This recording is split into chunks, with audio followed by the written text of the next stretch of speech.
Thank you, Mr. Speaker and members.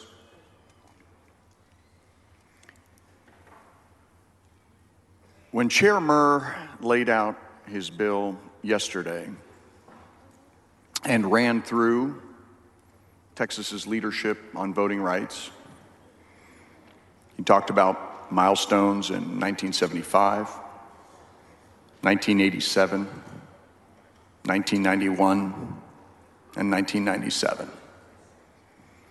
When Texas was leading the way after the 1965 Voting Rights Act passed by President Lyndon Baines Johnson, and instead of damning with faint praise, I will offer him a happy birthday today.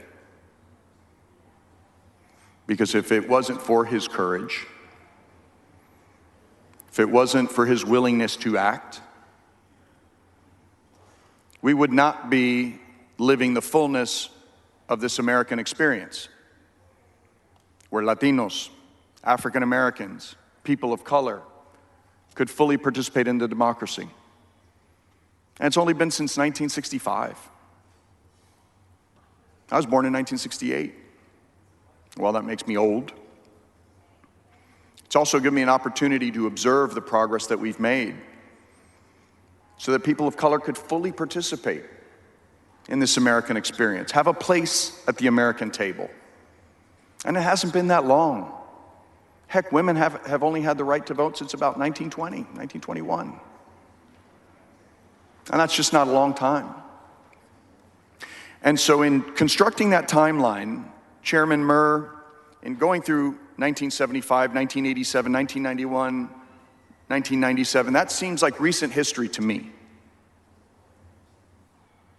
And then I juxtapose that against the last decade. And I've been here for 9 terms, and I have observed over and over and over again these erosions of the right to vote.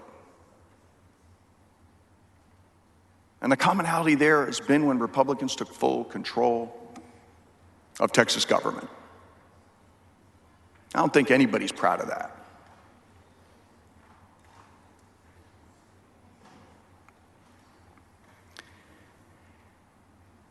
Voting rights used to be bipartisan.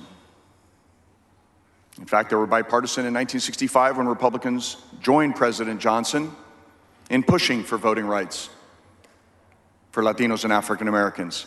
They were bipartisan as recently as the presidency of another Texan, George W. Bush, who got unanimous Senate support for voting rights reauthorization.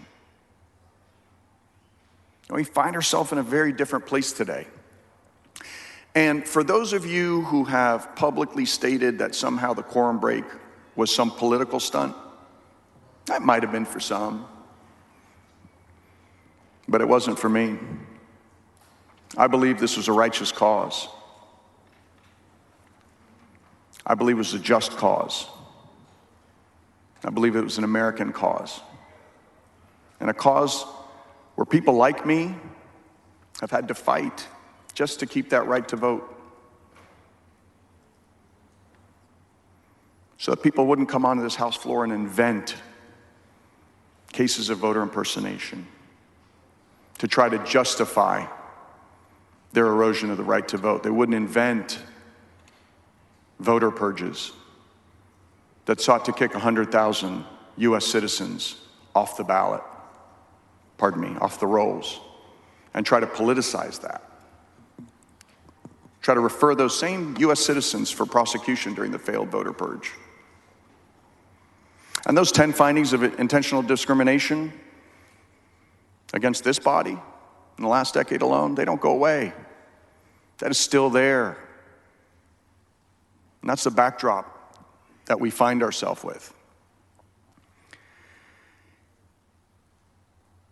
But I want to turn my attention now, as Chair Turner did, to the eyes of the nation, to the eyes of Congress. And when we met in the Roosevelt Room with Vice President Harris, she asked us, please give us more time. And we broke quorum not once, but twice in what I believe is a just cause, an American cause. And we not only bought the time, but what we have left in front of us are 90 days. And I want to focus on those 90 days now. To President Biden, to Vice President Harris, to Leader Schumer, Speaker Pelosi, to Republican senators from the state of Texas, we have 90 days. Once this bill passes, we have 90 days from the end of this session to act. The clock is ticking. And there's an opportunity to rekindle that spirit of bipartisan cooperation on voting rights that has been lost, where voting rights is now a partisan issue. There's an opportunity to take action on federal legislation that is going to protect the voting rights, not just for millions of Texans, but for millions of Americans, disabled, African Americans, Latinos. And so the clock is ticking. And we watched during the debate yesterday, we watched people come up and make heartfelt policy arguments, engage in, for the most part, civil debate about these policy differences.